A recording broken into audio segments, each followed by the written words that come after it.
Hello बच्चों, आपका स्वागत है आपके अपनी कॉलेज क्लासेस में। और आज हम लोग शुरू करने जा रहे हैं आपके यूनिट थर्ड का एक इम्पोर्टेंट चैप्टर जिसका नाम है अमलगमेशन। तो अमलगमेशन होता क्या है, अमलगमेशन के कितने केस हो सकते हैं, अमलगमेशन के साथ हम एब्जॉर्प्शन, एक्सटर्नल रिकंस्ट्रक्शन सबके बारे में जानेंगे इस चैप्टर में। तो चलिए शुरू करते हैं अमलगमेशन।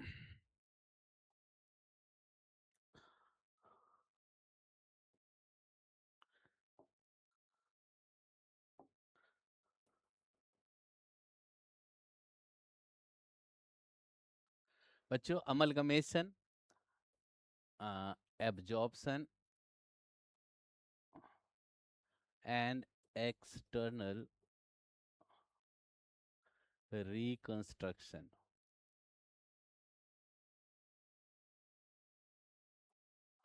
बच्चों ये तीनों लगभग इस तीनों में एक ही तरह के काम होते थे। हम एक साथ ये तीनों सीखने की कोशिश करेंगे, amalgamation, absorption and external reconstruction. ठीक है बच्चों, तो सबसे पहले शुरू करते हैं कि अमलगमेशन होता क्या है।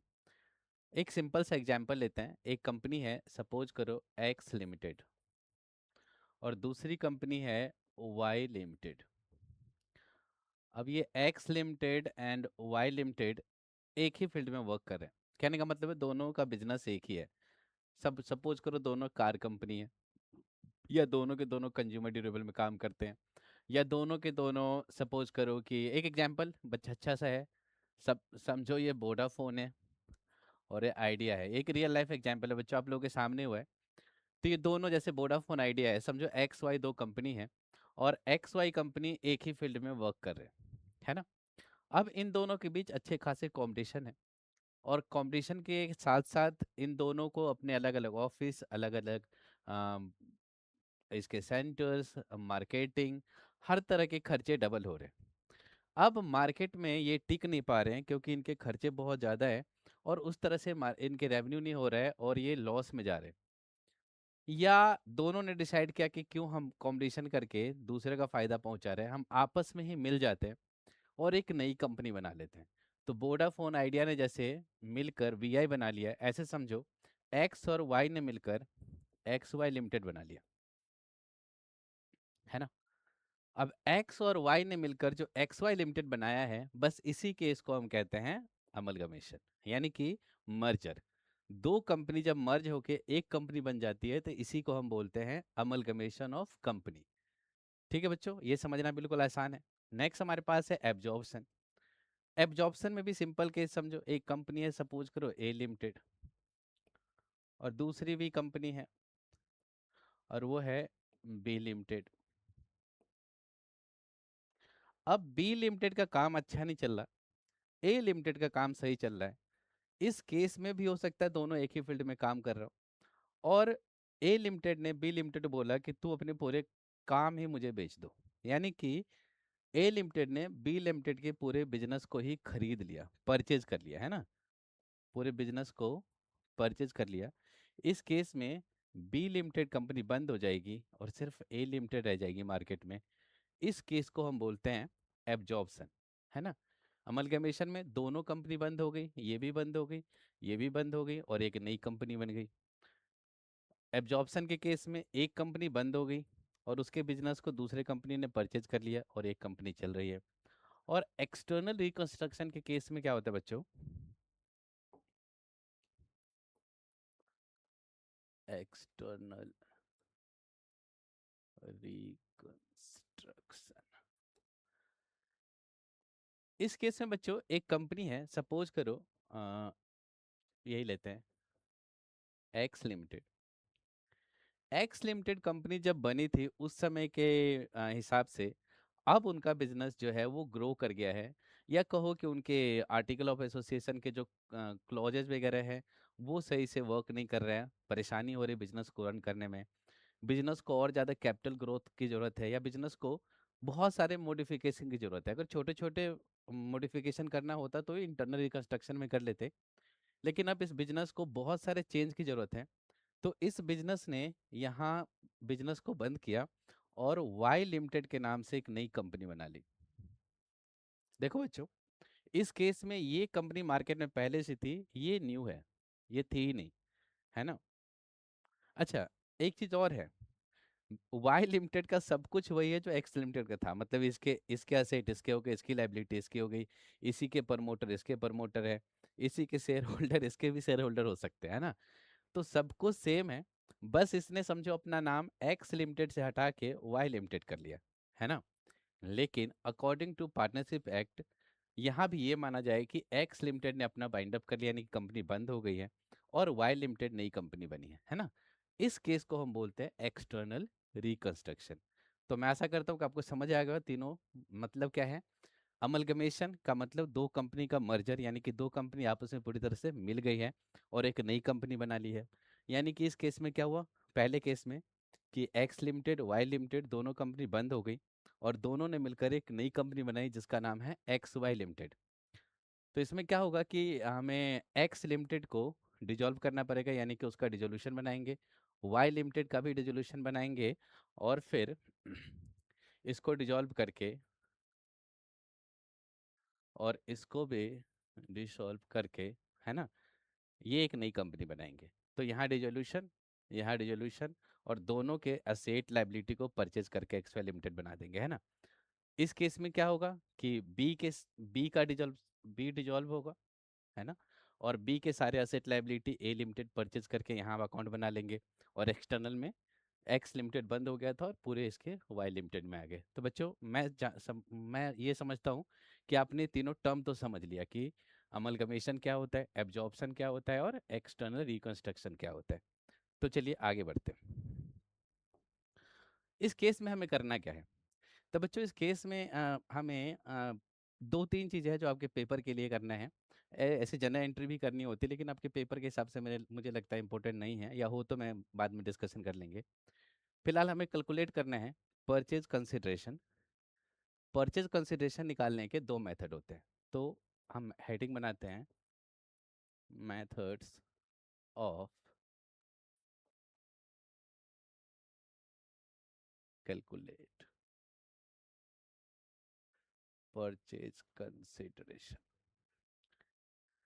परचेज कंसिडरेशन निकालने के बच्चों हमारे पास दो मेथड है। मेथड उनको बोलते हैं टोटल पेमेंट मेथड,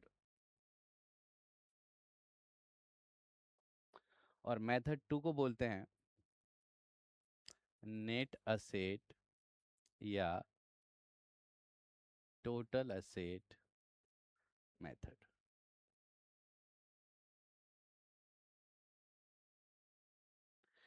ठीक है बच्चों, यानी कि या तो हम इस तरीके से मेथड से निकालेंगे परचेज कंसिडरेशन को, या इस मेथड से निकालेंगे। अब आप बोलोगे परचेज कंसिडरेशन होता क्या है, पहले ये समझ जाए। तो देखो बच्चों, ये जो टर्म है परचेज कंसिडरेशन, इसका मतलब है सिंपल सा। जब मान लो ये इसी एग्जांपल में हमने देखा था एक्स लिमिटेड ने वाई लिमिटेड को खरीद लिया। अब इस केस में एक्स लिमिटेड के सारे असेट सारी लाइबिलिटी हो गई वाई लिमिटेड की, है ना। अब वाई लिमिटेड ये तो जानना चाहेगा ना कि एक्स लिमिटेड को कितने पैसे देने हैं। तो पैसे देने के लिए उसके टोटल एसेट की वैल्यू निकालेंगे, उसमें से टोटल लाइबिलिटी माइनस कर देंगे, है ना, और जो बचेगा वो हम पैसा देकर उसको खरीद लेंगे। तो वो जो पैसा उसको हम देंगे वही कहलाएगा परचेज कंसिडरेशन। अब देखो केस, अब बोलोगे कि ये दो मेथड है तो हमें कहाँ कौन सा लगाना है, क्या हम कंफ्यूज हो सकते हैं कि ये कहाँ लगाए ये कहाँ लगाए, या हमें क्वेश्चन देखते ही पता लग जाएगा कि हमें ये लगाना है ये लगाना है। तो बच्चों देखो, आपको क्वेश्चन देखते ही पता लग जाएगा कि कौन सा मेथड हमें अप्लाई करना है। जैसे कि ये पहला मेथड है परचेज कंसिडरेशन निकालने का, टोटल पेमेंट मेथड। अब देखो सपोज करो कि मेरा एक घर है, घर में बहुत सारे सामान है ना। इस घर में सपोज करो एक्स वाई जेड बहुत सारे सामान रखे हैं। मैं यहाँ बैठा हूँ और कोई आया मेरे पास और मैंने बोला इस घर के सारा सामान मैं बेच रहा हूँ। और उसने बोला कितने बेचोगे, मैंने कहा 1 लाख रुपए में, है ना। 1 लाख रुपए मैंने वैल्यू लगा दी, मैंने उसको बेच दिया, उसने मुझे 1 लाख रुपए दिया। अब वो घर के अंदर गया, अब इस घर से उसको क्या मिला, कितना मिला। सपोज करो उसको इस घर से 1,20,000 का मिला, या 80,000 का ही मिला, या 50,000 का ही मिला, या उसको 5 लाख रुपए का मिल गया, है ना। इसे कैलकुलेट करने का कोई मतलब नहीं बनता क्योंकि डील 1 लाख रुपए में डन हो गई है ना। तो अगर हमने उसे डायरेक्ट पैसे दे दिए, है ना, ऐसे केस में हमें कुछ भी कैलकुलेट करने की जरूरत नहीं, कितनी असेट थी कितनी लाइबिलिटी थी, क्योंकि हमने एक पैसे दिए उसको और बिजनेस खरीद लिया। कैलकुलेट करेंगे अगर तो हमें देखना पड़ेगा। सपोज करो, ऐसा सोचो कि इस घर में ये बिजनेस है, सपोज करो इसके अंदर 80,000 रुपीज के सामान है और उसने मुझे 1 लाख दे दिया, है ना। तो इसका मतलब है उसे 20,000 प्रीमियम दे दिया मुझे, गुडविल, इसको गुडविल कह सकते हैं। और अगर सपोज करो कि हाँ 1,20,000 का सामान होता तो इसको क्या मिल जाता है, डिस्काउंट मिल जाता है ना 20,000 का, बस ये समझ लो। लेकिन परचेज कंसिडरेशन तो 1 लाख ही होता है, क्योंकि हमने सीधा सीधा उसको 1 लाख अमाउंट दे दिया। तो ये चीज़ समझ जाना बच्चों कि अगर हमें ये बता दिया गया हो कि हमें कितने पेमेंट करना है तो हमें कुछ भी कैलकुलेट करने की जरूरत नहीं है, तो वो मेथड कहलाएगा टोटल पेमेंट मेथड। अगर पेमेंट नहीं दिया हो तो हमें कैसे निकालना है, नेट असेट मेथड से, है ना। परचेज कंसिडरेशन निकालने के लिए हमें जाना पड़ेगा नेट असेट मेथड पर। इसमें क्या करेंगे, इसमें करेंगे, अच्छा एक मिनट बच्चों, टोटल पेमेंट मेथड में एक चीज ध्यान देना है कि ओनली पेमेंट हमें करना है शेयर होल्डर को। अब बोलोगे शेयर होल्डर को क्यों, तो देखो हमें ओनर को पेमेंट करना होता है, और बिजनेस के ओनर यानी कि कंपनी के ओनर कौन होते हैं, उसके शेयर होल्डर्स, है ना। तो शेयर होल्डर चाहे इक्विटी शेयर होल्डर हो चाहे वो प्रेफरेंस शेयर होल्डर हो, उसी को पैसे देंगे, बाकी कोई भी पैसे नहीं देना हमें। बाकी कोई भी आउटसाइडर लाइबिलिटी हम उसके चुका देते हैं या कोई भी और पैसे अगर हम देते हैं तो वो पेमेंट में कैलकुलेट नहीं किया जाएगा। इस चीज़ को आप बहुत अच्छे से ध्यान देना। चलो इसके लिए हम एक क्वेश्चन करेंगे, आपको समझ आएगा। फिलहाल ये समझना कि ओनली शेयर होल्डर के जो पेमेंट है उसी को हम पेमेंट मांगे, बाकी पेमेंट से हमें कोई मतलब नहीं है। नेट असेट मेथड में क्या करेंगे, सारे असेट में सारे लायबिलिटी माइनस करेंगे, जो आएगा वही परचेज कंसिडरेशन कहलाएगा। तो चलो बच्चों कुछ एग्जाम्पल लेते हैं, ये अगर आपको समझ आ गया तो कुछ एग्जाम्पल लेते हैं और एग्जाम्पल से आपको और बेहतर तरीके से समझाने की कोशिश करता हूँ।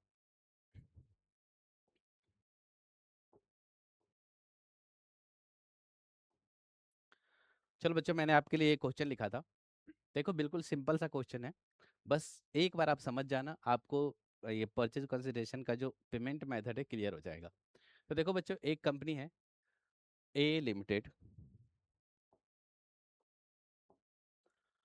एक कंपनी है ए लिमिटेड, है ना। ए लिमिटेड के बिजनेस को बी लिमिटेड ने खरीद लिया है। तो कौन सा केस हुआ बच्चों, ये एब्जॉर्प्शन का केस हुआ, है ना। ए के बिजनेस को एब्जॉर्ब कर लिया है बी ने, ओके। और हमें कुछ इन्फॉर्मेशन गिवन है, उसके हिसाब से हमें परचेज कंसिडरेशन निकालना है। अब देखो क्या क्या इन्फॉर्मेशन हमारे पास गिवन है, जरा अच्छे से समझना।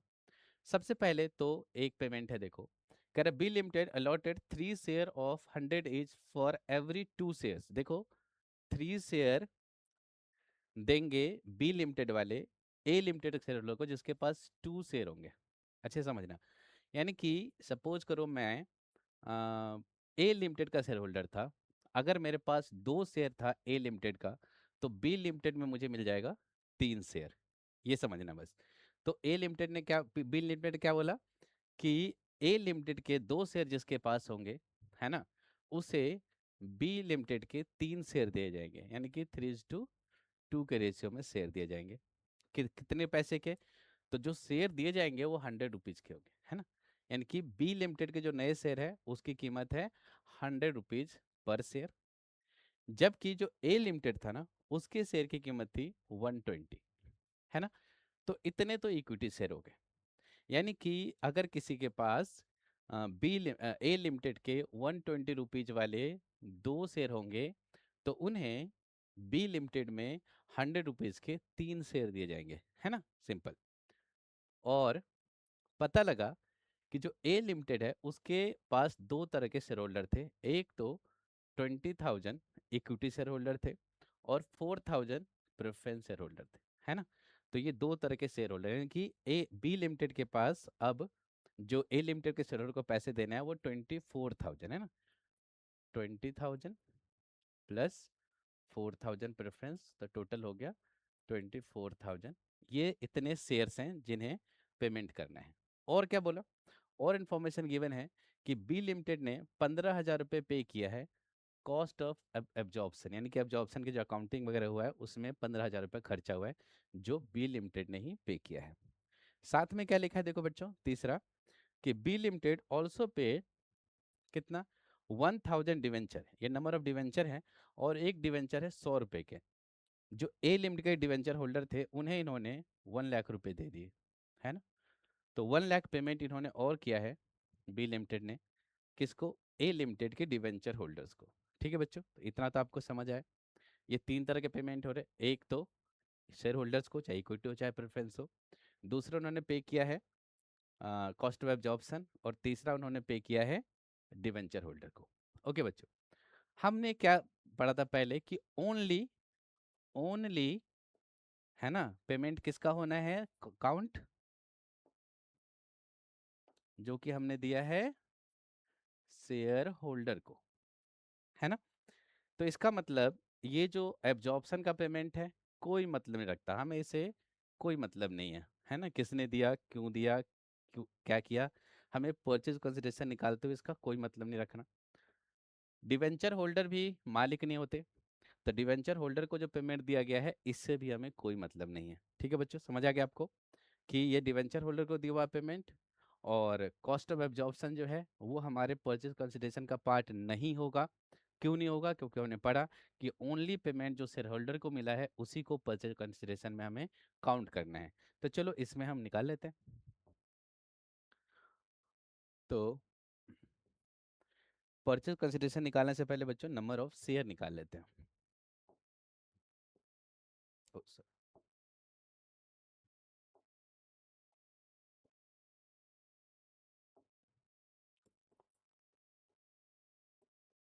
नंबर ऑफ शेयर्स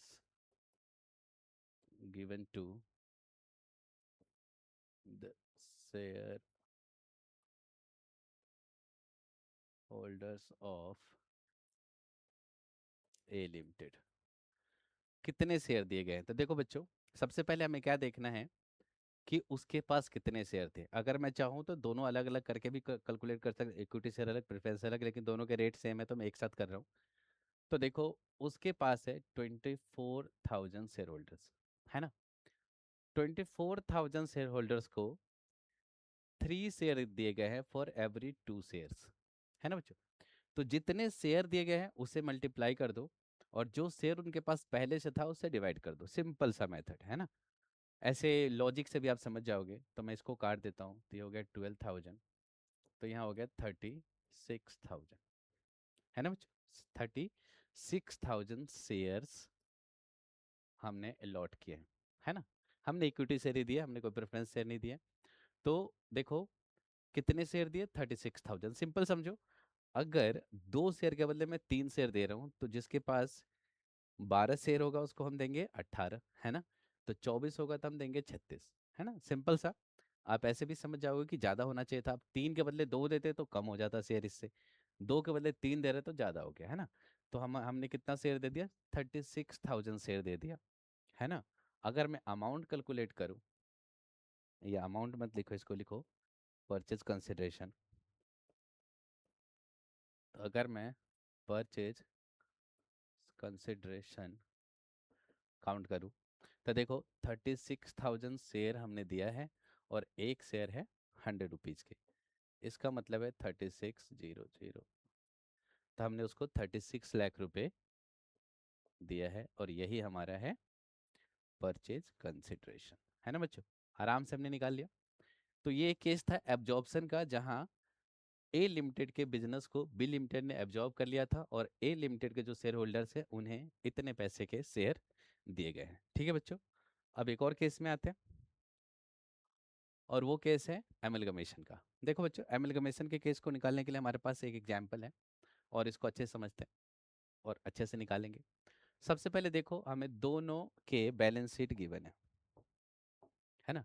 अब मैंने क्या बोला था कि A limited, sorry, X limited, Y limited है। एक्स लिमिटेड और वाई लिमिटेड दोनों मर्ज होके एक्स वाई लिमिटेड बन रहा है ना, यानी कि मर्जर का केस है, अमलगमेशन का केस है।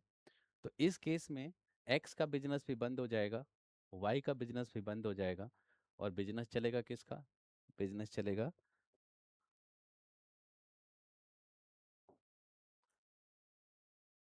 एक्स, सॉरी,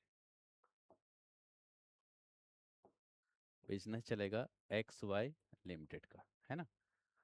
अब एक्स वाई लिमिटेड के बिजनेस में कितने असेट है कितने लाइबिलिटी है, इसको कैलकुलेट करने के लिए हमें पहले एक्स का सेट लाइबिलिटी और बी का सेट लाइबिलिटी करके इसका परचेज कंसिडरेशन और इसका परचेज कंसिडरेशन निकालना होगा। ठीक है बच्चों, समझ जाओगे आराम से।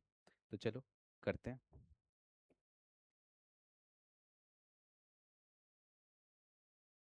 ओके, तो सबसे पहले देखो हम यहाँ दो कंपनी लिख लेंगे। एक है, चलो ठीक है, एक्स लिमिटेड, दूसरा है ओ वाई लिमिटेड।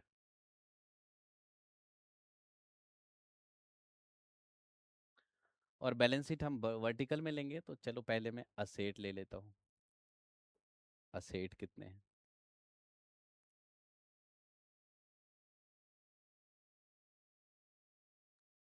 ठीक है बच्चों, तो देखो सबसे पहला असेट क्या है, सबसे पहले है फिक्स्ड असेट। फिक्स असेट कितने हैं? ए लिमिटेड में 10 लाख, बी लिमिटेड में 6,50,000, ये है 10 लाख के और ये है 6,50,000 के। बच्चों यहाँ अमाउंट में कुछ प्रॉब्लम है तो यहाँ मत देखना, आप अमाउंट देखना ही मत बच्चों। आप हमेशा जो इसके कॉन्सेप्ट है उस पर ध्यान देना, अमाउंट इधर उधर हो जाए, मैं कोई कैलकुलेटर लेके नहीं करता, तो इस पे ज़्यादा फोकस मत करना, फोकस करना कि कॉन्सेप्ट आपका क्लियर हुआ या नहीं हुआ। दूसरा हमारे पास असेट है इन्वेस्टमेंट।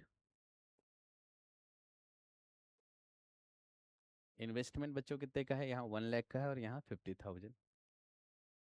1 लाख और यहाँ 50,000। नेक्स्ट हमारे पास है स्टॉक, ये भी दोनों में है।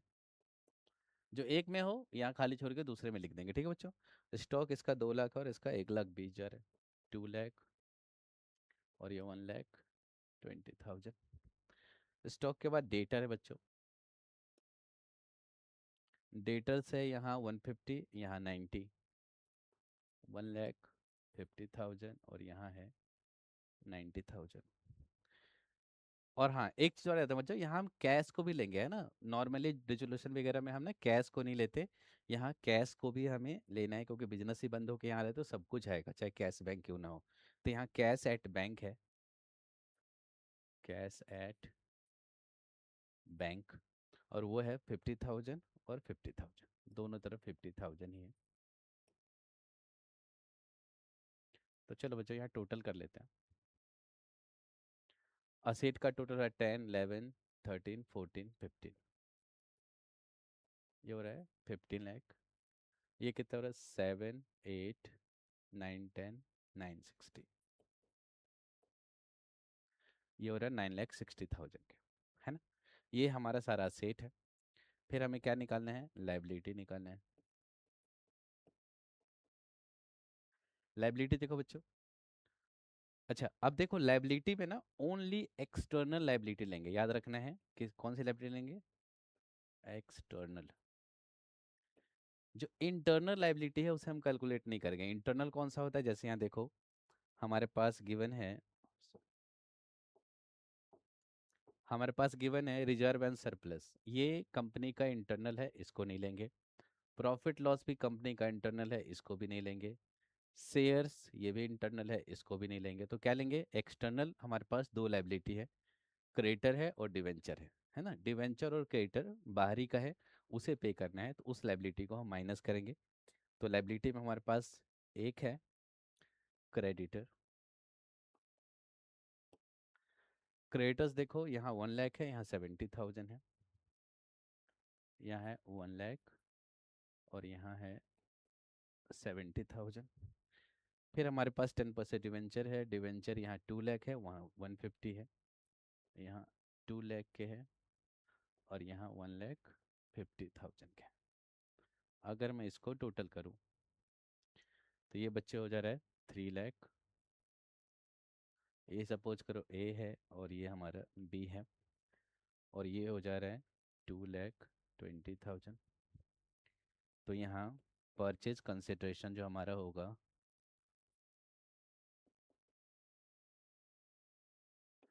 परचेज कंसिडरेशन होगा हमारा ए माइनस बी, है ना। तो ए में से भी माइनस 15 लाख में से 3 लाख गया तो कितना बचा? 12 लाख। तो ए का 12 लाख है और 960 में से 240 गया तो कितना बचा? 740। ठीक है बच्चों, तो ये हमने निकाल लिया परचेज कंसिडरेशन, ये दोनों का निकल गया है ना। तो बस ऐसे ही क्वेश्चन होगा। ठीक है, परचेज कंसिडरेशन निकालने के लिए ये हमने कौन सा लगाया, टोटल असेट या नेट असेट मेथड लगाया, और इससे पहले जो हमने कैलकुलेट किया था वो था हमारा टोटल पेमेंट मेथड। ठीक है बच्चों, तो मैं ऐसा करता हूँ कि आपको ये समझ आया होगा। अ, अब अगर ये आपको समझ आ गया तो इस चैप्टर का एक छोटा सा इंपॉर्टेंट क्वेश्चन है, मैंने पीडीएफ लिया था उसका।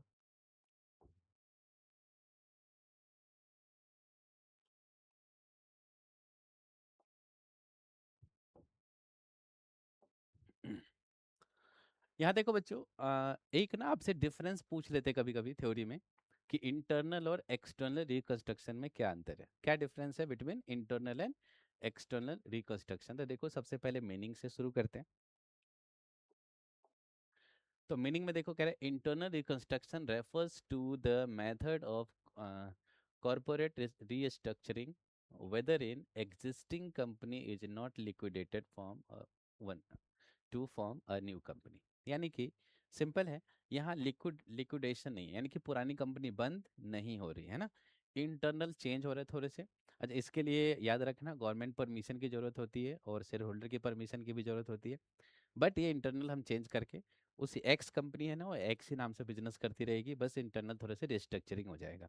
लेकिन एक्सटर्नल रिकंस्ट्रक्शन में क्या होता है, मैंने आपको बताया था, एक्सटर्नल में एक कंपनी पूरी तरह से बंद हो जाती है, यानी कि लिक्विडेटेड हो जाती है, और एक नई कंपनी एग्जिस्टिंग, नए कंपनी के बिजनेस को, पुरानी कंपनी के बिजनेस को एक नई कंपनी कैरी ऑन करती है। तो न्यू कंपनी समझ में आ गया, यहाँ कोई न्यू कंपनी नहीं बनेगी, नहीं बनेगी, और यहाँ एक नई कंपनी बनेगी। अगर बैलेंस शीट में देखो तो देखो balance sheet of the company contain, क्या लिखा है, एंड रिड्यूस्ड, यानी कि रिड्यूस किया गया है, स्पेसिफिक टर्म नहीं होता यहाँ कोई भी। ठीक है, कैपिटल स्ट्रक्चर की बात करें तो यहाँ रिडक्शन हो सकता है, यहाँ रिडक्शन नहीं होता, मतलब कैपिटल को घटाने की जरूरत, बढ़ाने की जरूरत नहीं है। अप्रूवल ऑफ अकाउंट, तो देखो इसे कोर्ट से अप्रूवल लेने की जरूरत है, यहाँ अप्रूवल की जरूरत नहीं है। और transfer of asset and liability, तो देखो यहाँ कोई ट्रांसफर नहीं होता, क्योंकि कंपनी पहले की ही कंपनी चल रही है, यहाँ असेट लायबिलिटी को नई कंपनी में ट्रांसफर करना पड़ता है। तो ये आपके डिफरेंस है। आशा करता हूँ कि आपको समझ आया होगा, मैंने बहुत सिंपल तरीके से समझाने की कोशिश करी है।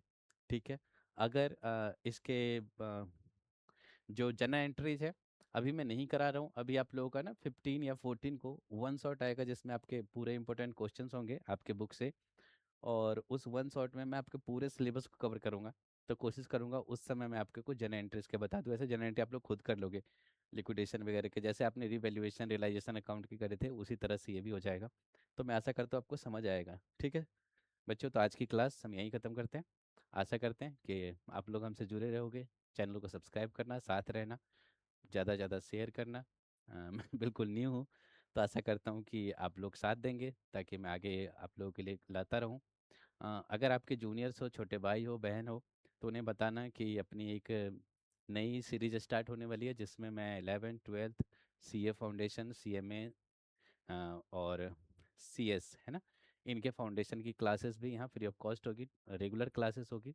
तो उन्हें शेयर करना और बोलना है कि चैनल सब्सक्राइब कर ले, उन्हें डे टू डे इन्फॉर्मेशन मिलती रहेगी। ठीक है बच्चों, चलो आज की क्लास ख़त्म करते हैं।